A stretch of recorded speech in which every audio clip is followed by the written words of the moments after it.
ലക്ഷം രൂപ കയ്യിലുള്ളവരെ പ്രഭു എന്നും കോടി രൂപ കയ്യിലുള്ളവരെ ഈശ്വരനെന്നും വിളിക്കുന്ന ഒരു നാടാണ് നമ്മുടേത്.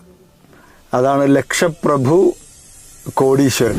ഞാൻ എൻ്റെ ക്ലാസ്സിൽ സ്ഥിരമായി ചോദിക്കുന്ന ഒരു ചോദ്യമാണ്, 1 കോടി രൂപ നമ്മുടെ അക്കൗണ്ടിൽ ഇപ്പോൾ ഉണ്ടെങ്കിൽ നിങ്ങൾ പെരുമാറുന്ന രീതി, സംസാരിക്കുന്ന രീതി, ആത്മവിശ്വാസം, നമ്മുടെ സ്വപ്നങ്ങളെ നോക്കിക്കാണുന്ന രീതി, തീരുമാനങ്ങൾ എടുക്കുന്ന രീതി, എല്ലാത്തിനും മാറ്റം ഉണ്ടാവില്ലേ? നിങ്ങളോട് ചോദിക്കുകയാണ്, 1 കോടി രൂപ നമ്മുടെ അക്കൗണ്ടിൽ ഇപ്പോൾ ഉണ്ടെങ്കിൽ എന്തൊക്കെ മാറ്റം നമ്മുടെ ജീവിതത്തിൽ ഉണ്ടാവുമെന്ന് വെറുതെ ഒന്ന് ആലോചിച്ച് നോക്കിയേ. അങ്ങനെ 1 കോടി രൂപ ഉണ്ടാവണമെന്ന് ആഗ്രഹിക്കുന്നവർ മാത്രം ഈ വീഡിയോന് തുടർന്ന് കണ്ടാൽ മതി കേട്ടോ.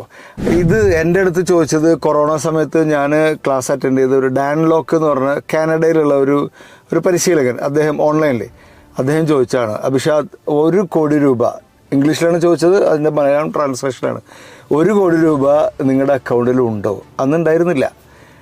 അപ്പോൾ അത് വരുമോ, അക്കൗണ്ടിലേക്ക് വരുമോ വരില്ലേ എന്ന് ചോദിച്ചാൽ അതിനാണ് നമ്മൾ കണക്ക് പഠിക്കേണ്ടത്.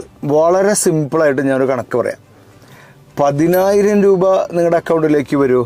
നിങ്ങളുടെ ഏതെങ്കിലും ഒരു സർവീസ് അല്ലെങ്കിൽ ഏതെങ്കിലും ഒരു പ്രോഡക്റ്റ് വിറ്റിട്ട് അതിൻ്റെ പ്രോഫിറ്റായിട്ട് 10,000 റുപ്പീസ് നിങ്ങളുടെ അക്കൗണ്ടിലേക്ക് വരുമല്ലോ. എങ്കിൽ ഇതാണ് ആ കണക്ക്, പിടിച്ചോ.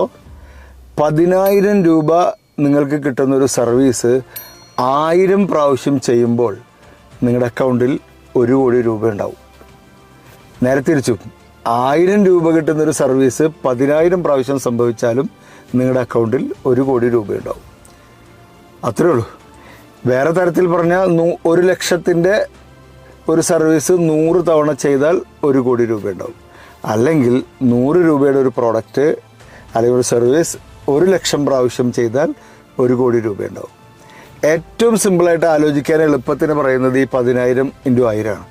10,000 രൂപയൊക്കെ നമ്മളെ കയ്യിലേക്ക് കിട്ടുന്നൊരു സർവീസ് നമുക്കിപ്പോൾ അങ്ങനത്തെ ഒരു സർവീസോ പ്രോഡക്റ്റോ 100 എണ്ണമൊക്കെ നമുക്ക് ആലോചിച്ചാൽ കിട്ടില്ലേ? എങ്കിൽ അതിൻ്റെ ഒരു 10 ഇരട്ടി വർക്ക് നമ്മൾ ചെയ്താൽ മതി, 1 കോടി രൂപ നമ്മുടെ കയ്യിലുണ്ടാവും. എല്ലാവരുടെ അക്കൗണ്ടിലും 1 കോടി രൂപയൊക്കെ വരും, പക്ഷെ അതിന് സമയമെടുക്കും. ചിലർക്ക് ഒരു 30-40 വർഷം കൊണ്ടാണ് 1 കോടി രൂപ അക്കൗണ്ടിൽ വരുന്നത്. ചിലവർക്ക് 20 വർഷം കൊണ്ട് വരും, ചിലവർക്ക് 10 വർഷം കൊണ്ട് വരും, ചിലവർക്ക് 5 വർഷം കൊണ്ട്. എല്ലാ വർഷം വരുന്നവരുണ്ടാവും, എല്ലാ മാസവും 1 CR വരുന്നവരുണ്ടാവും, ഡെയിലി 1 കോടി കിട്ടുന്ന ആളുണ്ടാവും. ഒരുപക്ഷെ ഓരോ സെക്കൻഡിലും 1 കോടി രൂപ അക്കൗണ്ടിൽ വരുന്ന അദാനിയും അംബാനിയെ പോലുള്ളവരും ഉണ്ടാവും. ഇതിൻ്റെ പ്രശ്നം 1 കോടി രൂപ വരുമോ എന്നുള്ളതല്ല, എത്ര സമയം കൊണ്ട് വരും എന്നുള്ളതാണ്. അപ്പോൾ ശരിക്കൊന്ന് ചിന്തിച്ച് നോക്കിയേ, 1 CR നമ്മുടെ അക്കൗണ്ടിൽ വരണം.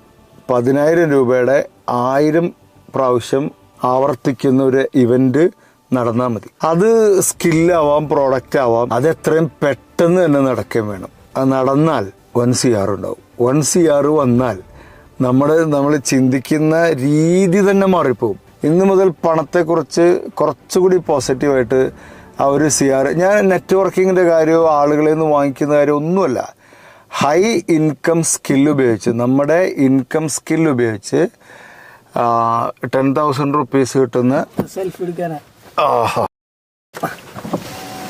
ഞാൻ സാറിന് വലിയൊരു ആളാണ്, സെൽഫി എടുക്കാൻ എനിക്ക് ഭയങ്കര എടുത്തു. ആഹാ, കിട്ടിയാ?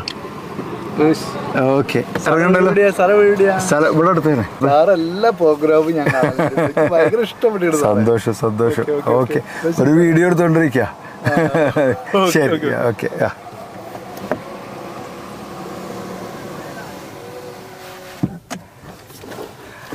അങ്ങനെ തന്നെ വീഡിയോ കേട്ടോ.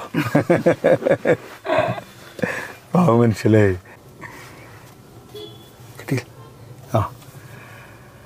അപ്പോഴേ 10,000 × 1000 എൻ്റെ മനസ്സ് മാറ്റിയത് അയാളുടെ ഈ 1 ലക്ഷം × 100 എന്നുള്ളതാണ്. സംഗതികൾ മാറും, നമ്മൾ കാര്യങ്ങൾ നോക്കിക്കാണുന്ന രീതി മാറും. അതിന് വേണ്ടത് നമുക്ക് ട്രാൻസ്ഫറബിൾ ആയിട്ടുള്ള ഒരു സ്കില്ല് ഉണ്ടാക്കുക എന്നുള്ളതാണ്. 10,000 രൂപ നമുക്ക് കിട്ടാവുന്ന ഒരു സ്കില്ല്, അല്ലെങ്കിൽ 1 ലക്ഷം രൂപ നമുക്ക് കിട്ടാവുന്ന ഒരു സ്കില്ല് ഉണ്ടാക്കിയെടുക്കുക. ആ സ്കില്ല് വിൽക്കുക, അത് സ്പീഡിലാക്കുക. അതായത് 3, 4, 5 വർഷം കൊണ്ടല്ല വരേണ്ടത് ഈ പൈസ, അത് 6 മാസം കൊണ്ടോ 1 വർഷം കൊണ്ടോ വരണമെങ്കിൽ എന്തൊക്കെ നമ്മൾ ചെയ്യണം എന്നുള്ളത് അടുത്ത എപ്പിസോഡിൽ പറയാം.